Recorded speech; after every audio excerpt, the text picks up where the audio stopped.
আসসালামু আলাইকুম। আবারও হাজির হলাম আপনাদের মাঝে নতুন আরেকটি ভিডিও নিয়ে। আপনারা দেখতে পাচ্ছেন আমাদের সামনে একটি এইচপি ব্র্যান্ডের মনিটর আছে এবং এটির সমস্যা অলরেডি দেখতে পাচ্ছেন। পাওয়ারের যে বাতিটা আছে সেটা জলে নিবে, সিগন্যাল বাতিটা জলে নিবে, স্থির নয়। তো এটা সমস্যা আমরা মূলত বলতে পারি পাওয়ারে। আর ব্যাকলাইট থেকে কোনো কিছু হচ্ছে না, অনেক ক্ষেত্রে কিন্তু পাওয়ার এরকম অন অফ হলে আমাদের প্যানেলের যে ব্যাকলাইট আছে সেখানে কিছু না কিছু পাওয়া যায়। তো এটার ক্ষেত্রে সেটাও পাইনি আমরা। পাওয়ারটা আমরা খুলে লাগাই আরেকবার দেখি। তো পাওয়ারটা আমরা খুললাম, লাগানোর পরে একই মেসেজ দিচ্ছে পাওয়ার ইন্ডিকেট বাতিটা জলে নেবে খুব দ্রুত। হ্যাঁ, তো এইটা আমরা এর আগেও দেখেছি কিন্তু এত দ্রুত দেখিনি। আর মডেল নাম্বারটা আপনারা দেখতেই পাচ্ছেন B194 মডেলটি। এটি একটি খুব অনেক অনেক অনেক এই মনিটরগুলো মানুষের কাছে আছে, অনেক বিক্রি হয়েছে। দেখতে পাচ্ছেন এখানে শুধু একটা জিএ থাকে আর একটা পাওয়ার সিস্টেম। তো স্বাভাবিকভাবে এটা যেহেতু 19 ইঞ্চি, এগুলোতে HDMI ছিল না, এখনকারগুলো HDMI আছে। আমরা ব্যাক পার্টটি খুলেছি এবং আমরা দেখতে পাচ্ছি যে মনিটরটি আগে কেউ একজন খুলেছে। এখন কেন খুলেছে, আমরা LVDS-এর এখানে যে স্টিকার থাকে সেটাও নেই। তার অর্থ মনিটরটি যে কনফার্ম খুলেছে সেটা একেবারে শিওর। তো আসলে কেন খুলেছে, এই সমস্যার জন্যই খুলেছে কিনা বা অন্য কিছু, আপনারা দেখতে পাচ্ছেন ব্যাকলাইটের যে এখানে স্টিকার কস্টিপটি আছে সেটা ওঠানো। তো যাই হোক আমরা খুললাম, খোলার পর ওই দেখুন ল্যাপটপ LVDS কেবলের কস্টিপটি এখানে পাওয়া গেল, যেটা আমাদের প্যানেলের কস্টিপ। তো যাই হোক আমরা এই পার্টটা খুলে দেখি যে এইখানে আমরা কোনো কিছু দেখতে পাই কি না, কারণ ক্ষেত্রে বাইরে থেকে কিন্তু দেখা যায়। তো এই মুহূর্তে কিছুই কি পাচ্ছি আমরা। একটা জিনিস দেখতে পাচ্ছি এখানে, সেটা বলছি আপনাদেরকে।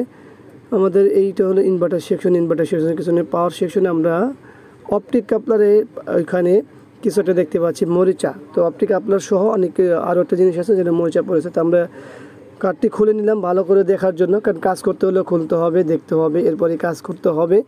তো আমরা এখানে দেখতে পাচ্ছি কি দেখতে পাচ্ছি, এই যে অপটিক কাপলারটি দেখুন ভালো করে, দেখতে পাচ্ছেন কি অবস্থা। এটাকেই বারবার বলতেছিলাম যে এই অপটিক কাপলারটি মরিচা পড়ে গেছে।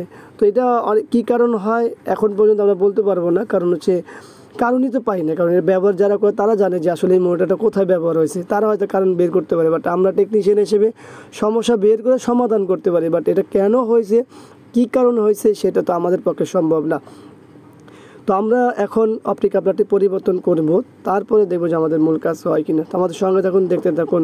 অপটিক কাপলারটি আমরা পরিবর্তন করে নিই। এই হলো আমাদের অপটিক কাপলার, খুলেছি এবং ওইখানে একটা নতুন লাগিয়েছি। তো এরপরে কি করতে হবে, ভিডিওটি ভালো লাগলে এখনই লাইক কমেন্ট শেয়ার অবশ্যই আমাদের এই চ্যানেলে সাবস্ক্রাইব করুন, পাশে তার বেল বাটন চাপ দিয়ে রাখুন। তো চলুন আমরা পাওয়ারটি দিই, বিসমিল্লাহ বলে পাওয়ারটি দিয়ে দিলাম। আমাদের পাওয়ার এখানে স্থির আছে।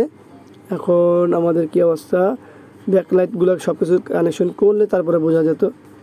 ও না, এখান থেকে অলরেডি আবার সমস্যা দেখাচ্ছে, আবারও পাওয়ার ইন্ডিকেট বাতিটা জলে নিবে। তার অর্থ আরও কোনো সমস্যা আছে, সেটা আমাদের বের করতে হবে।